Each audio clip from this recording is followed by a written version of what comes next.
A Quiet Kind of Murder, a Miss Marple mystery. Hi there, welcome back to Haunting Vales. Tonight's mystery unfolds without raised voices or sudden alarms, just a calm routine, familiar faces, and a silence no one thought to question. In St. Mary Mead, nothing appears amiss. There are no arguments, no obvious grudges, and certainly no sign of violence. And yet, someone has died. The villagers speak of natural causes, of peaceful endings and unfortunate timing.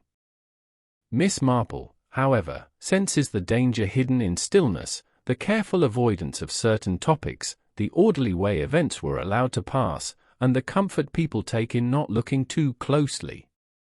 As she listens and observes, it becomes clear that this was not a loud or brutal crime, but a quiet one, planned to pass unnoticed by those who prefer calm over truth.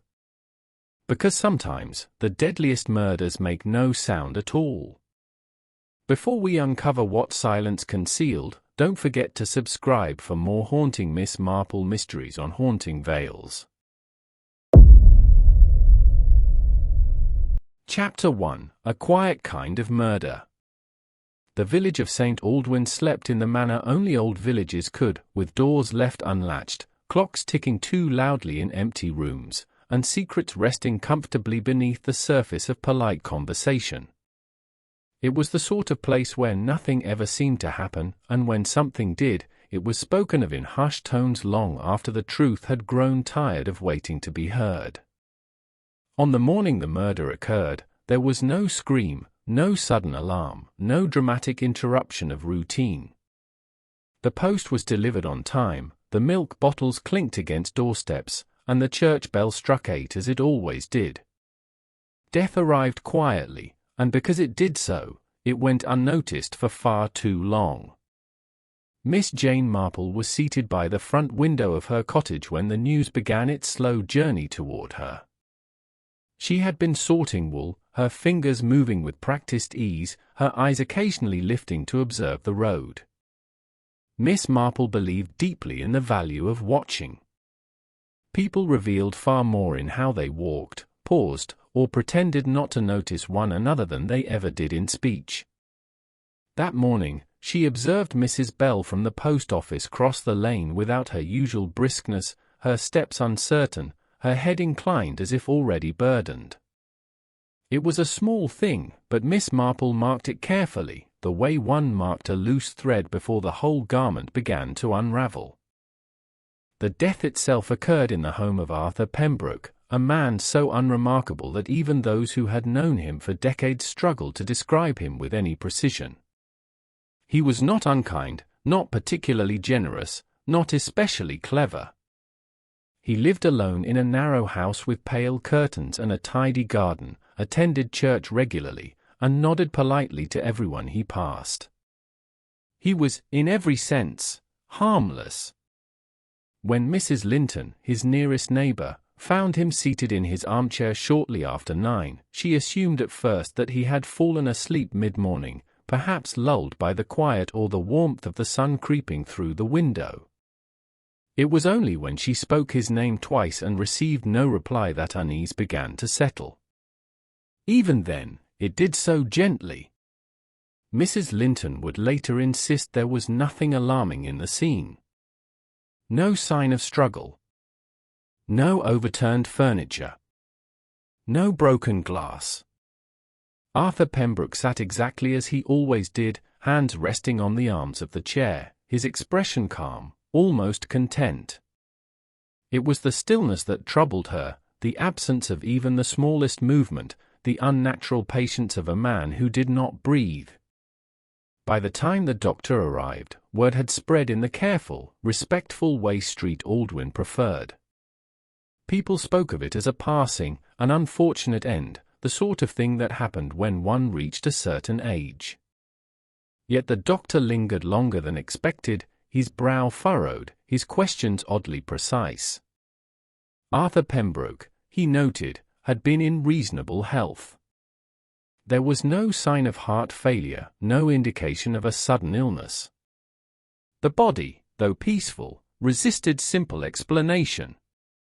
When the doctor finally straightened and cleared his throat, the word he used was not death, but curious.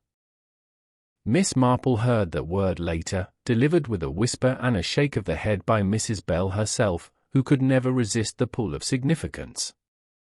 Curious deaths, Miss Marple knew, were rarely accidents. They were often the result of patience, of planning, of action so small and careful they escaped notice entirely. She set aside her knitting and listened without interruption, allowing the story to unfold as people always did when given enough silence.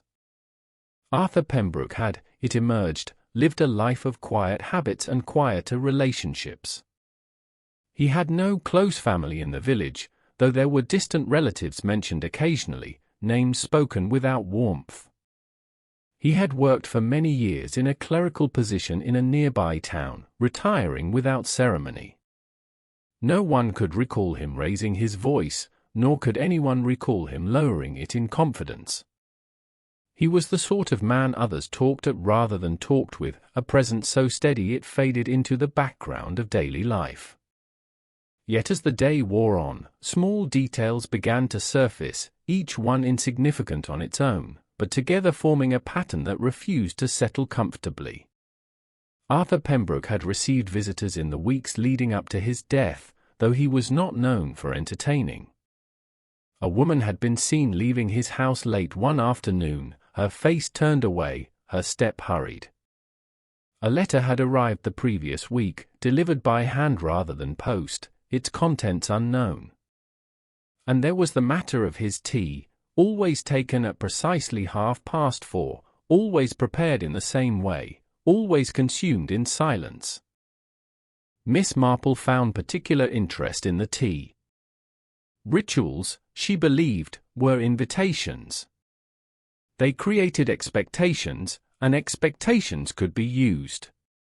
She recalled a case from years before involving a woman who trusted her evening cocoa so completely she never noticed the faint change in taste that accompanied her final cup. Quiet murders, Miss Marple reflected, relied not on force but on familiarity. They thrived in routine, in courtesy, in the assumption that nothing harmful could emerge from what was known and comfortable. Inspector Hale arrived from the nearby town just after midday, his presence announced by the unfamiliar sound of a motorcar stopping abruptly outside Arthur Pembroke's house. He was a practical man, methodical, and deeply skeptical of village intuition. He spoke to the doctor at length, examined the room, and noted the absence of anything resembling violence. His initial conclusion leaned heavily toward natural causes, though he did not state it outright. There was something about the careful arrangement of the scene that unsettled him, though he would have struggled to explain why. Miss Marple made her visit that afternoon, bringing with her a small basket of scones as an excuse, though she required none. The house smelled faintly of tea and furniture polish, a scent preserved unnaturally by the closed windows. She observed everything without appearing to do so, noting the position of the teacup on the side table, the absence of crumbs on the saucer, the slight discoloration at the bottom of the cup. She asked gentle questions, offering sympathetic remarks that encouraged others to fill the silence. People spoke freely to Miss Marple, often without realizing they were doing so. What struck her most was not what was present, but what was missing. There was no sign of panic, no hurried attempt to conceal wrongdoing. Everything had been left as it was, suggesting confidence rather than carelessness. Whoever had caused Arthur Pembroke's death had trusted that no one would look closely, that the village would accept the obvious answer and move on. It was a dangerous kind of confidence, Miss Marple thought, but one often rewarded in places where politeness was valued above truth. As evening approached, conversation shifted subtly. Sympathy gave way to speculation, speculation to judgment. Some spoke of inheritance, others of grudges too small to matter. A few dismissed the idea of murder entirely, offended by the suggestion that such a thing could occur among people who prided themselves on decency. Miss Marple listened to it all, her mind moving steadily through possibilities, discarding those that relied on drama or haste. This was not a crime of passion. It was not loud enough, nor careless enough. She returned home as the light faded, the village settling back into its routines with surprising ease. Dinner would be eaten, dishes washed, curtains drawn. Arthur Pembroke's absence would be noted, then slowly absorbed into the landscape of memory. But Miss Marple knew better. Death, when it came quietly, demanded the loudest questions. And somewhere in St. Aldwyn, a person was counting on silence to protect them. As she prepared her own tea that night, Miss Marple paused before lifting the cup, her gaze thoughtful. There were many ways to end a life, she knew, but only a certain kind of person chose to do so gently. That person believed themselves invisible, shielded by habit and good manners. They believed, above all, that quiet meant safe. Miss Marple took a careful sip, already certain that before long, St. Aldwyn would learn how wrong that belief could be. Chapter 2: The Silence That Protected a Killer. The day after Arthur Pembroke was laid to rest, St. Aldwyn resumed its habits with an eagerness that bordered on relief.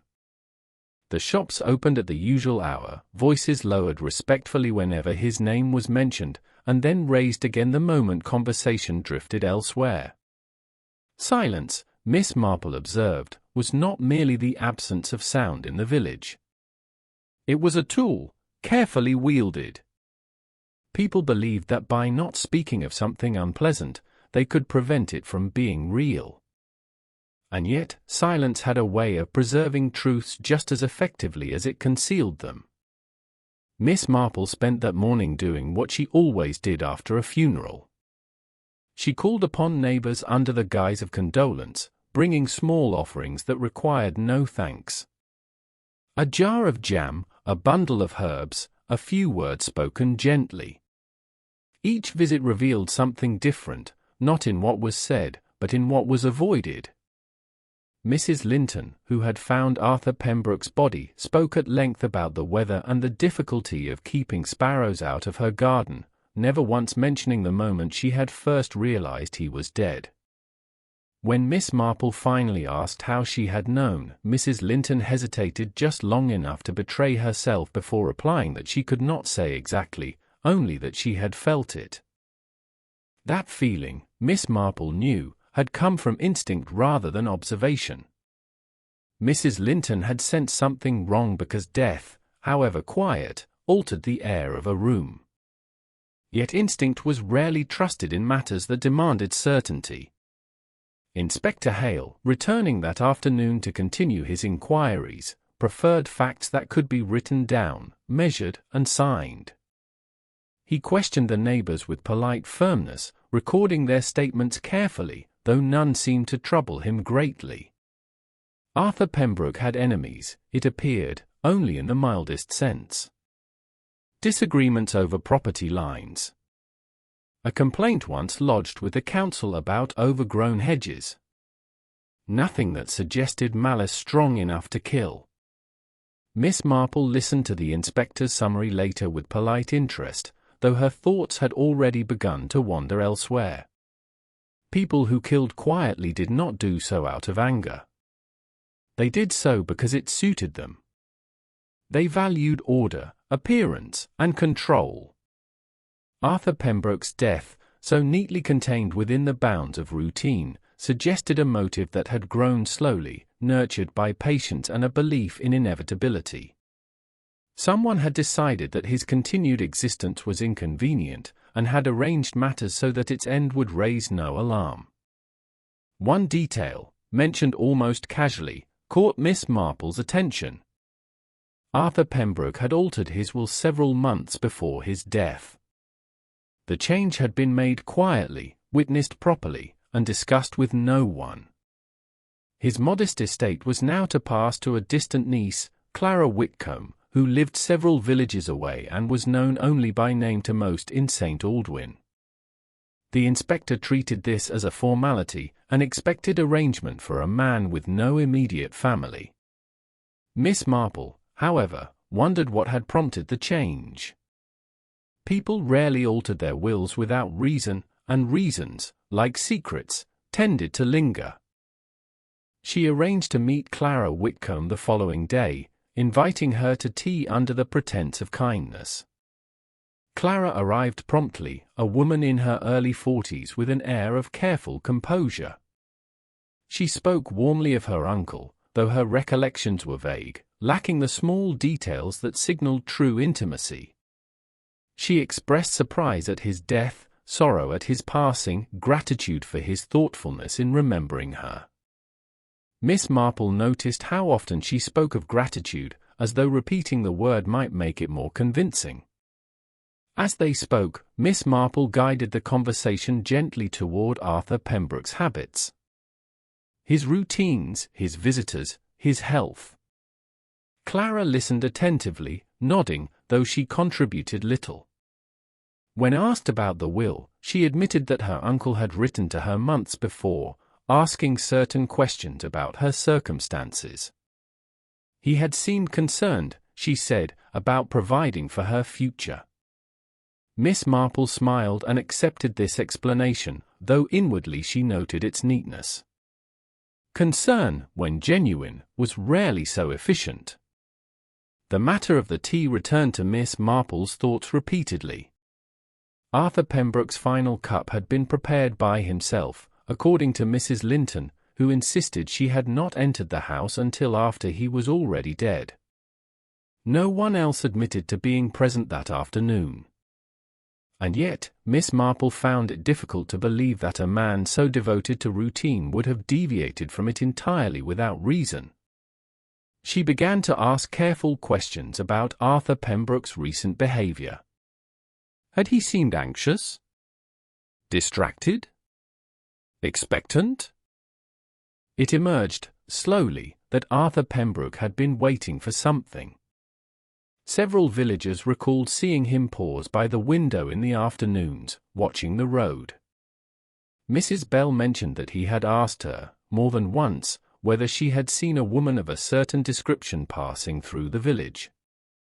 These details, insignificant on their own, suggested anticipation. Arthur Pembroke had been expecting a visitor, someone whose arrival mattered enough to disrupt his attention. Miss Marple shared her observations with Inspector Hale later that evening, framing them as idle thoughts rather than conclusions. The inspector listened with polite skepticism, though he could not entirely dismiss her reasoning. He agreed to look more closely at the contents of Arthur Pembroke's house, particularly his correspondence. The letters revealed little at first glance. Polite exchanges, formal language, nothing that hinted at urgency or conflict. But Miss Marple knew that some of the most important messages were those written between the lines. The doctor's report arrived 2 days later, delivered quietly and discussed even more quietly. Arthur Pembroke had not died of natural causes. There was evidence of poisoning, subtle and carefully administered, chosen specifically to mimic a sudden illness. The poison had acted slowly, without causing distress, allowing him to slip away without struggle. It was, as the doctor noted, a considerate method. Miss Marple closed her eyes briefly upon hearing this. Consideration, she thought, was often the most dangerous quality of all. Inspector Hale faced resistance when the possibility of murder became public. The village did not wish to believe it. The idea offended their sense of order, their belief in their own harmlessness. People insisted they would have noticed something, someone. They had known Arthur Pembroke for years. Surely, if he had been in danger, there would have been signs. Miss Marple understood this reaction well. People trusted familiarity more than evidence. It made them feel safe. As the investigation continued, Miss Marple observed the subtle shifts in behavior that accompanied fear. Conversations grew shorter. Invitations were declined. People watched one another with polite smiles that failed to reach their eyes. Silence deepened, no longer merely comfortable, but heavy. Somewhere within that silence, the killer waited, confident that discretion would serve as a shield. Miss Marple returned once more to Arthur Pembroke's house, this time alone. She sat in the chair where he had died, noting how easily one could mistake stillness for peace. She imagined the final moments, the gradual realization that something was wrong, the absence of pain that might have prompted him to call for help. Whoever had done this had counted on his nature, on his reluctance to cause a fuss. It was a cruel calculation, and an accurate one. As she left the house, Miss Marple felt a familiar certainty settle within her. The truth was close now, concealed not by cleverness, but by the collective desire to avoid discomfort. The killer had relied on that desire, on the village's love of quiet.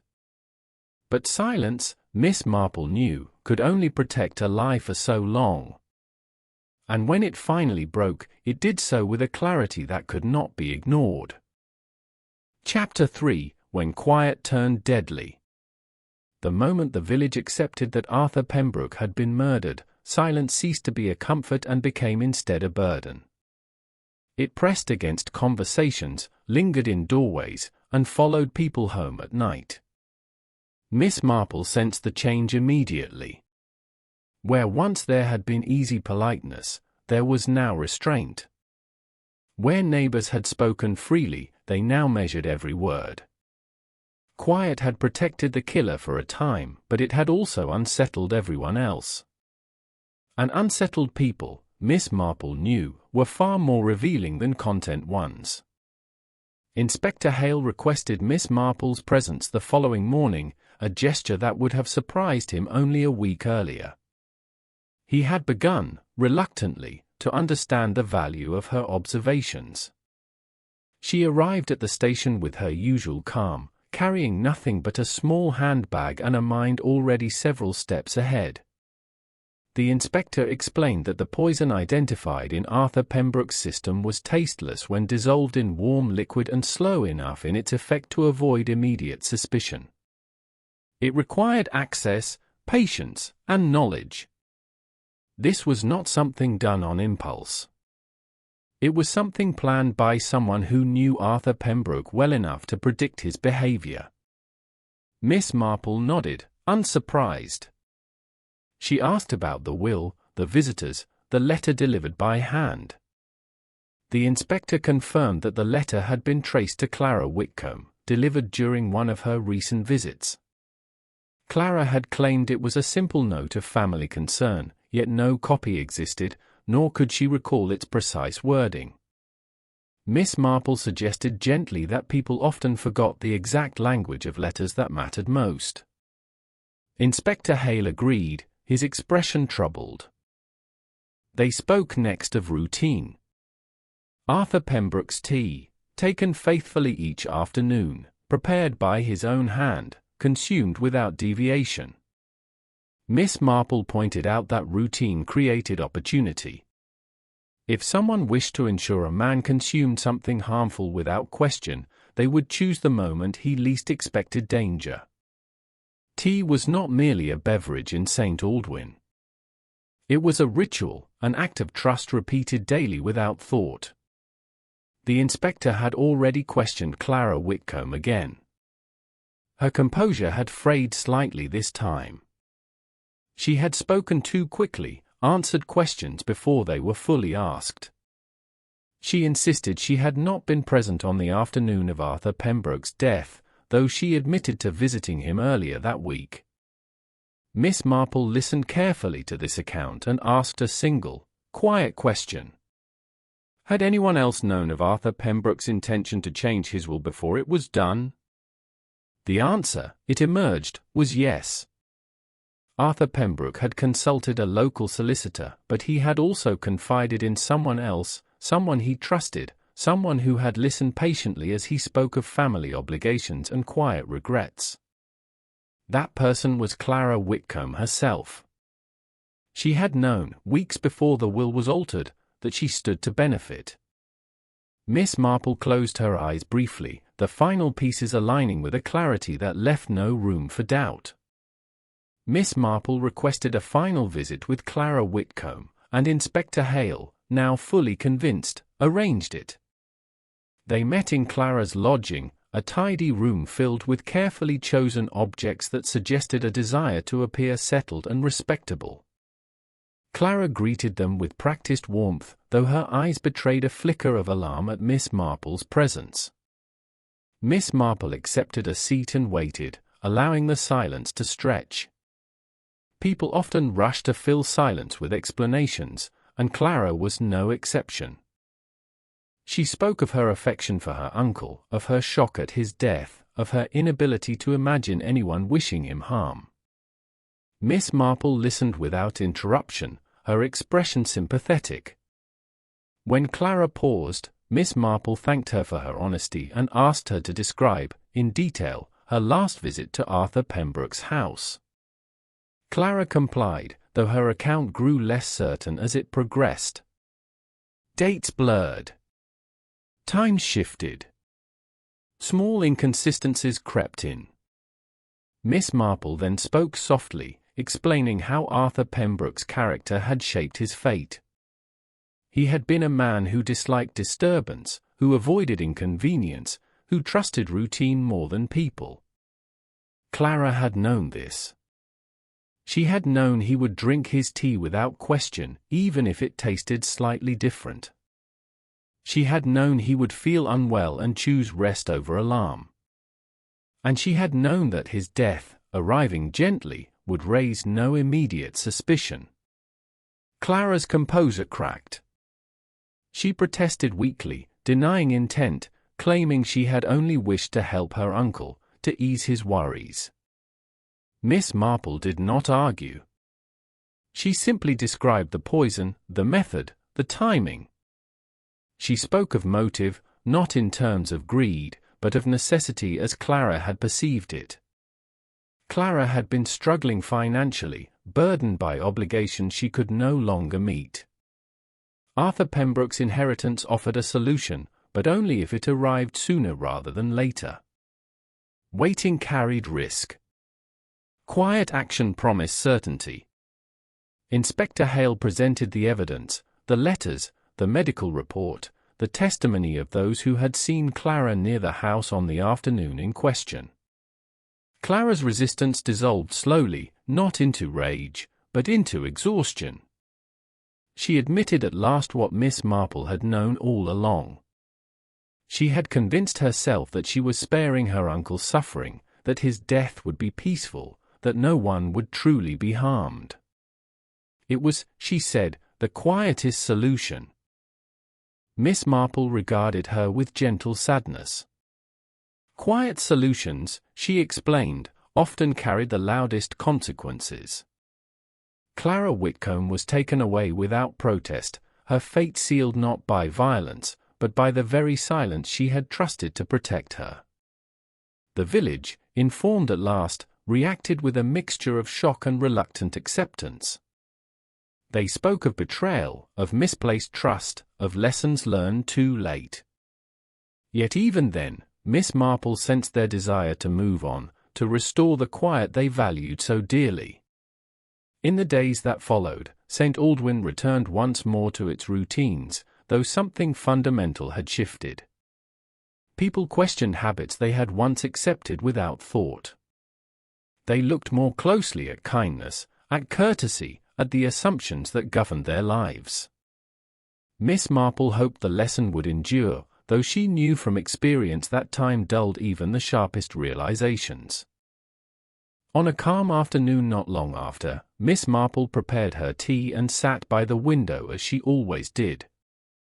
The road lay empty, the village peaceful. She lifted her cup, pausing briefly, reflecting on the danger of quiet, of the belief that harm announced itself loudly. Murder, she knew, often arrived softly, wrapped in familiarity and good manners. It relied not on cruelty alone, but on trust unexamined. She took a careful sip, satisfied that the truth had been spoken aloud at last. Quiet had claimed a life, but it had not claimed justice. And as the village settled into its evening calm, Miss Marple allowed herself a small, thoughtful smile. If you enjoyed this mystery and want to hear more quiet truths uncovered and hidden crimes brought into the light, be sure to like the video, subscribe to the channel, and leave a comment below. Your support helps keep these stories alive, and there are many more secrets waiting to be told.